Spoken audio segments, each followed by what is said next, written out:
Maybe you are thinking sometimes about pre-parties, what they are like, what they are about, what's the reason doing it? Is it just because of the fans? Are they here because of the delegations? Or what is the reason? What is the purpose? And are they really that necessary to have them? And are they necessary for the artist or more for fans? Or is there something bigger behind them? Well, let's talk.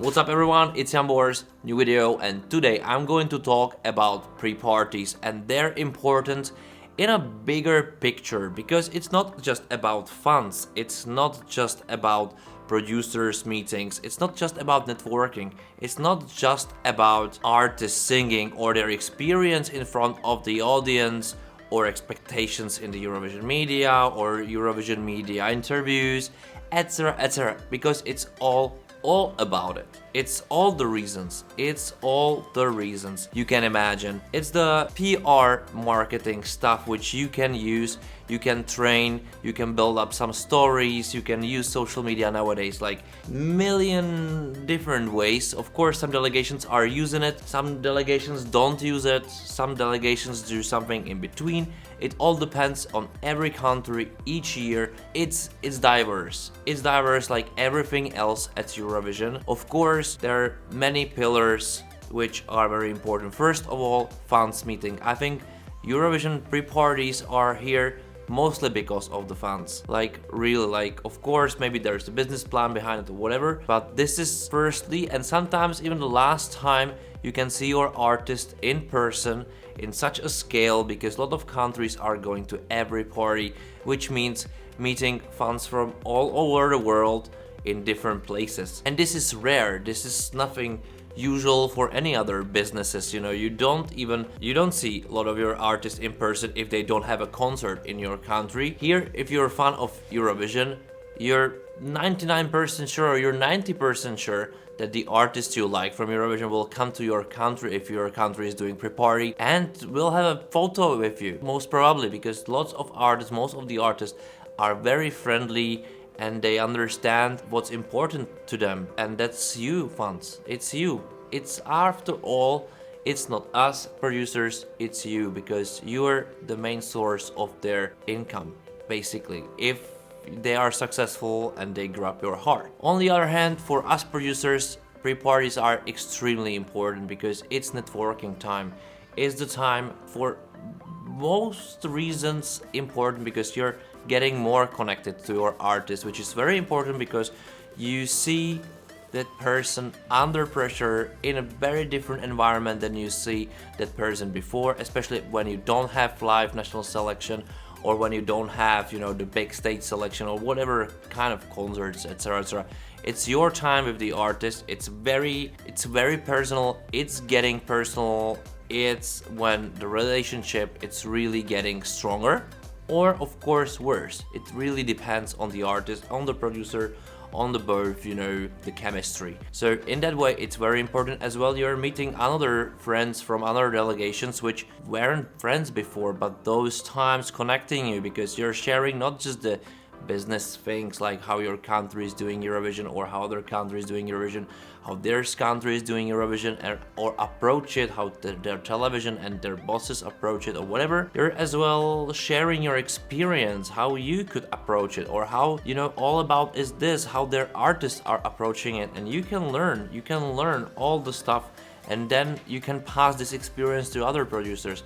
This is very important because that as well makes us producers better, and this is as well very important for the future of the project. So sharing is caring. So this is one of the things as well for us meeting fans. That's great as well, because sometimes and that's no blaming, that's understandable. You're having theories, you're having a lot of theories. How is it with the EBU? Guys, there's nothing what's happening with the EBU. Basically, it's most of the work is about the producers around it. They're having the platform which we are filling in, and they're caring about it. It's easy as that. There's no need for conspiracy theories. But anyway, this is time for us to meet you, to tell you, I'm doing it now throughout the YouTube, but normally I was doing it on those parties. Somebody just stopped me, asked a question, I answered, and I never was too political about it. So I was really very honest about this. Like, I'm here, I'm trying. Of course, now I know there are some topics that I'd really try to avoid, but it is what it is, that's normal. Anyway, for artists, the pre-parties are super important for many reasons. Of course, singing in front of the audience, for some of them for the first time, for some of them not, but first time when they're singing their Eurovision song in front of the audience which cares about it. That for the countries like Czech Republic and others which don't have regular national selection, or the television wise, it's very important, because that's the test machine, not just for the song itself, because it's already tested, but for the artist, for how they approach the technology behind it, if they can react if something goes wrong or not, or how they do it.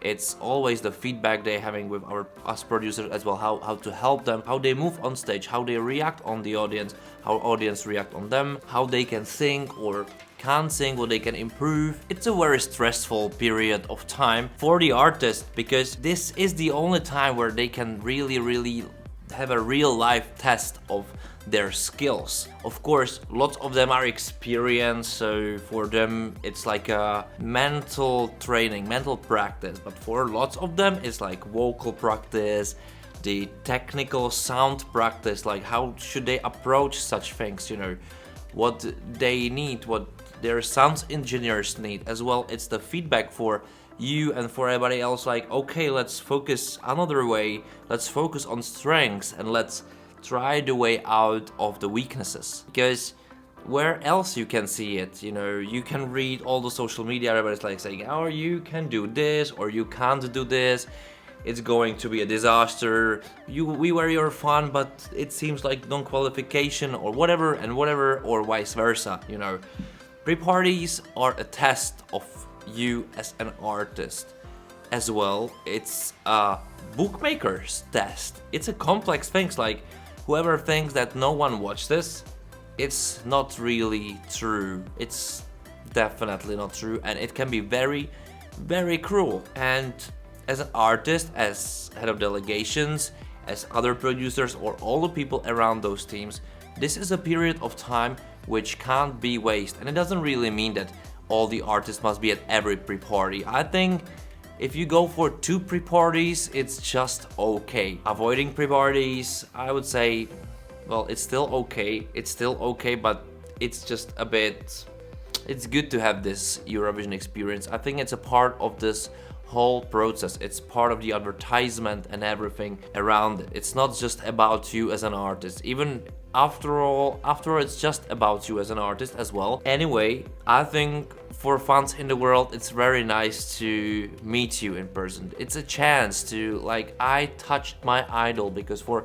lots of those fans, artists are idols, because they are fanatic fans of Eurovision. They are normal fans of Eurovision. They are fans like me of Eurovision, and I'm still glad that I see an artist in person, because most likely they are the most open artists in the world, because they just went out of the comfort zones because they're going for a competition. This is not an easy task for an artist, and we should all appreciate all of them and all of their courage to do it, and to do so, to represent their country. This is huge. This is huge. And pre-parties are a huge thing as well. I think we have too much of them, I would say. I think like to have 4 or 5, it's enough. I see like it's 6 already, like 2 in Spain, but it's for artists to choose from. It's good. And for some of the artists, this can be an exhausting period of time as well. It can be very experience of their life to go to it. So this is all about pre-parties, and I wouldn't say even all, but this is just what I wanted to share, because we're in the season of pre-parties right now.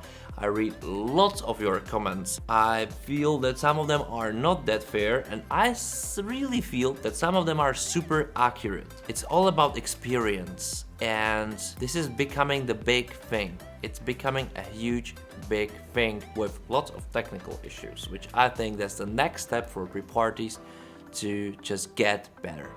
Because if you want the best sound, you need to take care of this. It's more important than the picture itself. If you have a song contest, care about sound. I crazy love this project. So this is all I wanted to say. Don't forget to subscribe my channel and bring thumbs up. Just give thumbs up if you liked the video.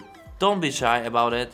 And of course, don't be shy of helping Ukraine. You can find some options in description below.